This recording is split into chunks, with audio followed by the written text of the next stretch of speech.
സംസ്ഥാനത്തെ കോളേജുകളൊക്കെ വേനലവധിയിലേക്ക് പ്രവേശിക്കുകയാണ്. അപ്പോൾ അതിനു മുമ്പ് ക്യാമ്പസുകളിലൊക്കെ എത്തി വിദ്യാർത്ഥികളെ കാണുന്ന തിരക്കിലാണ് സ്ഥാനാർത്ഥികൾ. മലപ്പുറം മണ്ഡലത്തിലെ LDF, UDF സ്ഥാനാർത്ഥികളുടെ ക്യാമ്പസ് പ്രചാരണത്തിലേക്കാണ് ഇനി. തെരഞ്ഞെടുപ്പ് പ്രചരണ രംഗത്ത് ക്യാമ്പസുകൾക്ക് വലിയ സ്ഥാനമാണുള്ളത്. പല സ്ഥലത്തുള്ള വോട്ടർമാരെ ഒന്നിച്ചു ലഭിക്കുന്ന ആവേശത്തിലാണ് സ്ഥാനാർത്ഥികൾ. വിദ്യാർത്ഥി സംഘടനാ പ്രവർത്തകർ തങ്ങളുടെ സ്ഥാനാർത്ഥികൾക്ക് ക്യാമ്പസിൽ ഉജ്ജ്വല സ്വീകരണവും നൽകുന്നു.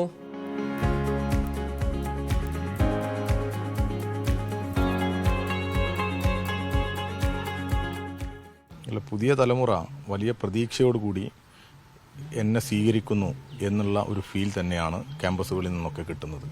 വളരെ സന്തോഷത്തോടു കൂടിയാണ് അവർ സ്വീകരിക്കുന്നത്. അവിടെ അങ്ങനെ ഒരു സംഘടനാ പ്രവർത്തനമൊന്നും ഇല്ലാത്ത ക്യാമ്പസുകളിലും ഞങ്ങളിന്ന് പോയി.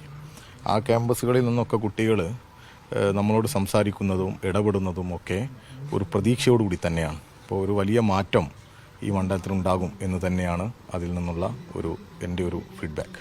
ക്യാമ്പസുകൾ വേനലവധിക്ക് അടയ്ക്കുന്നതിനാൽ പരമാവധി ക്യാമ്പസുകളിൽ കയറുകയാണ് സ്ഥാനാർത്ഥികൾ. UDF സ്ഥാനാർത്ഥി ET മുഹമ്മദ് ബഷീറും ക്യാമ്പസുകൾ കേന്ദ്രീകരിച്ചുള്ള പ്രചരണത്തിൽ സജീവമാണ്.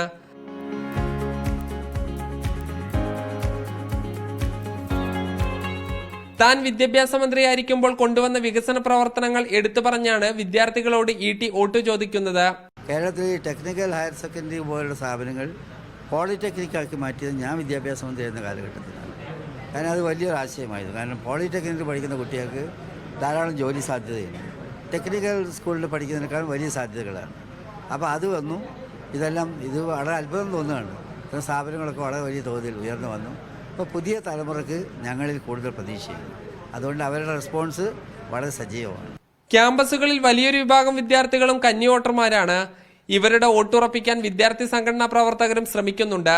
സാജിദ് അജ്മൽ, മീഡിയ 1, മലപ്പുറം.